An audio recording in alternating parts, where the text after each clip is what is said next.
আসসালামু আলাইকুম। আমি মোহাম্মদ নাজমুল হক। আমাদের জাহাজই মানে আবদুল্লাহ আর কি, এমবি আবদুল্লাহ জাহাজ হচ্ছে আমাদের জাহাজটা আর কি। তো ওই জাহাজটা হচ্ছে পাইরেসি অ্যাটাক করছিল আর কি।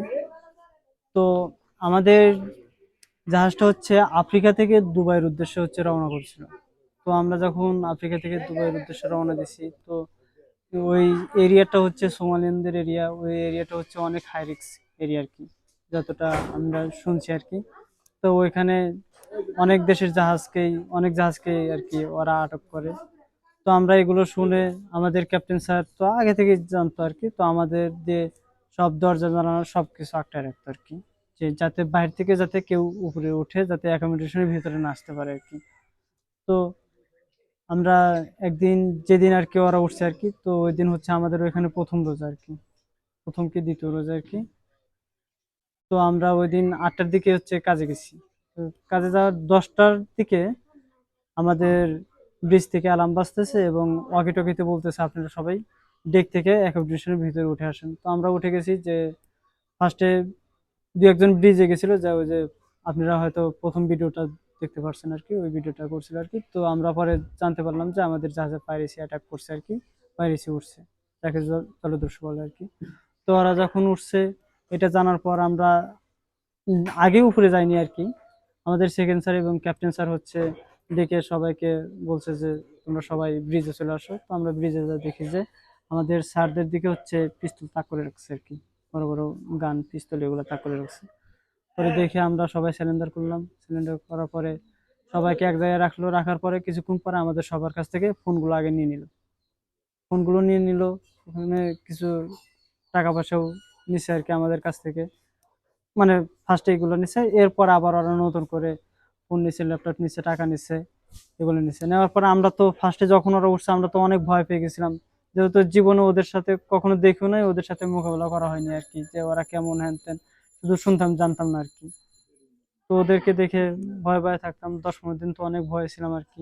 তো এরপরে আমাদের ক্যাপ্টেন স্যার আছে, চিফ স্যার আছে, এরা হচ্ছে ওদের সাথে কথা মথা বলে কমিউনিকেশন করে একটু আমাদের একটু রিল্যাক্সে থাকার ব্যবস্থা করছে, যাতে আমরা খাওয়া দাওয়াটা ঠিক মতন করতে পারি আর নামাজ রোজাটা একটু ভালোভাবে যাতে পালন করতে পারি আর কি। তো এগুলো করার জন্য হচ্ছে ক্যাপ্টেন স্যার ওনাদেরকে বলছে, ওনারা রাজি হয়েছে যে আচ্ছা ঠিক আছে আপনারা নামাজ কালাম পড়তে পারবেন, দেন খানা দানা হচ্ছে খাইতে পারবেন আর কি, কোনো সমস্যা নেই। আমরা ওই অনুযায়ী চলতেছিল। আর আমরা সবাই হচ্ছে ব্রিজে ঘুমাতাম আর কি, মূলত আমরা ব্রিজে ঘুমাইতাম। তো যখন হচ্ছে আমাদের সমস্যা হয় যে যখন নৌবাহিনীর ওরা যখন যাইতো তখন আমাদের একটু প্রবলেম হতো, যে যখনই নৌবাহিনীর ওরা আমাদের দিকে আসে তখন ওরা আমাদের দিকে বন্দুক হচ্ছে তাক করে রাখে, যাতে ওরা যাতে আমাদের কিছু না করতে পারে আর কি, আমাদের উদ্ধার করতে না পারে নৌবাহিনীর লোক। এজন্য ওরা আমাদের দিকে বন্দুক তাক করে রাখতো আর কি। আমরা যখনই আমাদের তো ব্রিজে সবসময় ঘুমাইতো, তো ঘুম এই কায়দায় ঘুমাইছি, ওই কাত ফিল্ডে দেখতে পারতাম যে আমাদের দিকে বন্দুক তাক করে রাখছে। দেখে অনেক ভয় পেতাম যে কখন বুঝে আমাদেরকে গুলি করবে, এরকম একটা আতঙ্কে থাকতাম আমরা। তো এগুলো দেখে পরে আমাদের ক্যাপ্টেন স্যার অফিসে জানাইছে। অফিস আবার ফের নৌ পরিবহন মন্ত্রীকে জানাইছে যে এই কথা ওদের সাথে এরকম করতেছে। তো আমাদের দেশের সরকার, নৌ নৌবাহিনীর ওরাও হচ্ছে ওদের সাথে কথা বলে ওদেরকে সরাই দিছে আর কি। তো সরাই দিলেও 2-3 দিন পর পরে আসতো, আমাদের মনে কন্টিনিউ এরকম ব্রিজে থাকতে হয়েছে, এরকম সমস্যা থাকতে হয়েছে আর কি। তো এরপর হচ্ছে ওরা 40-50 জন ছিল।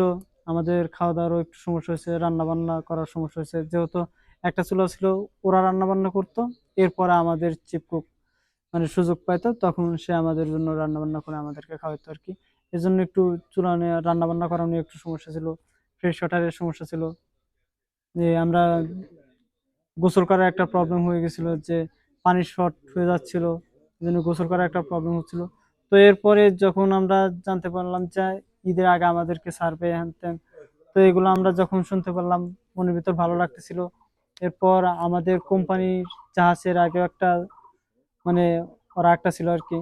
তো ওরা একটা ছিল, এর জন্য আমাদের পূর্বের একটা অভিজ্ঞতার কারণে আমাদের কোম্পানির আর কি, যে পূর্বের একটা অভিজ্ঞতার কারণে আমাদের অনেক দ্রুত আর কি ছাড়াইতে পারছে, এজন্য অনেক ভালো লাগছে আর কি। তো যখন আমরা দেশে আসলাম, দেশে এসে দেখি যে অনেক লোকজন সবাইকে রিসিভ করতে আসছে, দেখে অনেক ভালো লাগছে। অনেক সাংবাদিক ছিল, অনেক দেশের বড় বড় নেতারাও ছিল আর কি, দেখে অনেক ভালো লাগছে। এরপরে আমি আজকে সকালে বাংলাদেশে আসছি, মানে আমাদের গ্রামে আসছি, এসে দেখি যে আমার আত্মীয় স্বজন, মা বাবা ভাই বোন সবাই আমার জন্য অপেক্ষা করতেছে।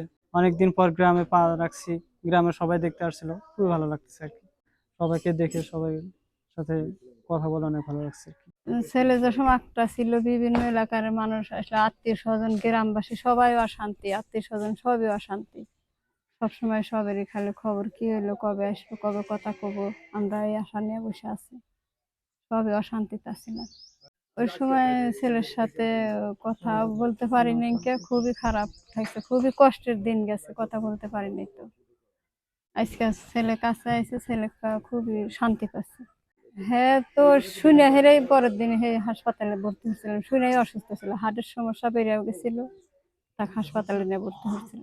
আমার নাম হলো আবু শামা। আমার ছেলে নাজমুল হক এই ধনদস্যু হাতে আটকা পড়ছিল। পড়ার পরে ছেলে মোবাইল হেরে ওই সময় আটটানোর আগেই কইছে যে আব্বা আমরা মনে কর ধনদস্যুরা আমার ঘিরে নিছে, আর আব্বা কথা কইবে হারুন না, আপনারা দোয়া করেন, আমরা আর কথা কইবে হারুন না। তে আমরা হেরুমকার থেকে অসুস্থ হয়ে গেছি। রোজার মাস, আমার পাক শাক নাই, খাওয়া দাওয়া নেই, খুব কষ্টের দিন গেছে। ঈদের দিন মাঠে 1 মাস রোজা থাকছি, এই জন্য মাঠে গেলাম। কষ্ট হইলে মাঠে যাই, হেরে মাঠের মৌলানা যে আমার ছেলে আটকা পড়ছে, তে হুজুর সাহেব আল্লাহ দোয়া হইয়া দিয়ে, হুজুর সাহেব দোয়া হইয়া দিল। মাঠের সবই কান্দা হালা ছিল বলবি। আল্লাহ কথা মনকে শুনছে, আল্লাহ কথা শুনে তাড়াতাড়ি তুই তাড়াতাড়ি ছাড়া পাইছে। আমার ছেলে আটক করার পরই আমি হুইনা হেরে অসুস্থ হয়ে গেছিলাম, আমার পরে হাসপাতালে নিয়ে ভর্তি করছিল। হাসপাতালে একদিন 2 দিন আসিলাম, 2 দিন থাকার পরে আবার বাইক নিয়ে এসে আমি অসুস্থই আসিলাম। ওজার মাসটা খুব কষ্ট গেছে, খালি ছেলের জন্য ওজা থাকছি। আমার মা হুইনা হেরে আমার মাও অসুস্থ হয়ে গেছিল।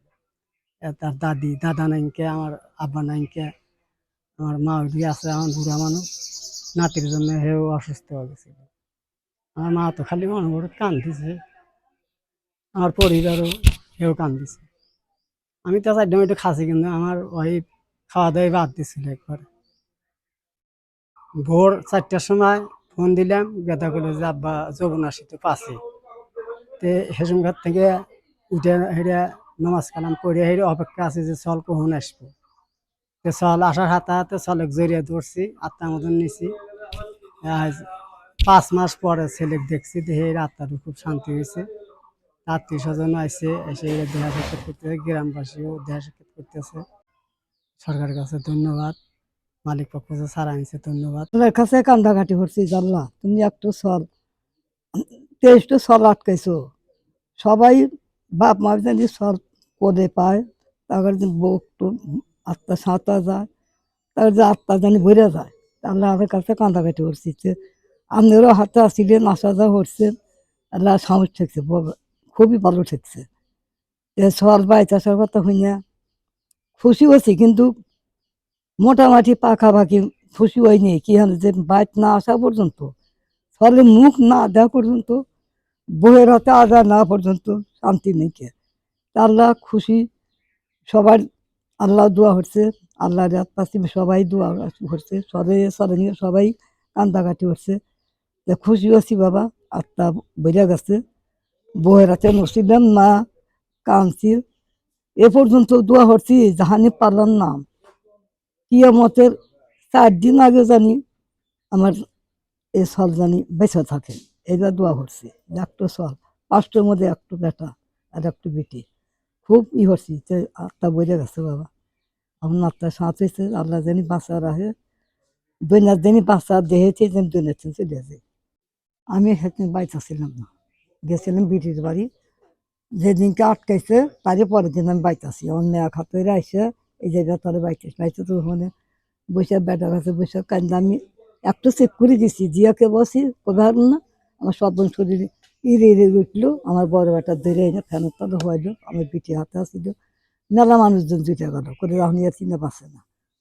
তে আপনি আর বাপ মাও যে কেবল ছিল, তা আমার বেটারা বাইতাছে দূরও, তারে কয়ে তারে যাক বেটা সে সময় জাহানগর হাতে গিয়ে কথা কইল, ওই আর হাতে এরা 6 জন আসছিল।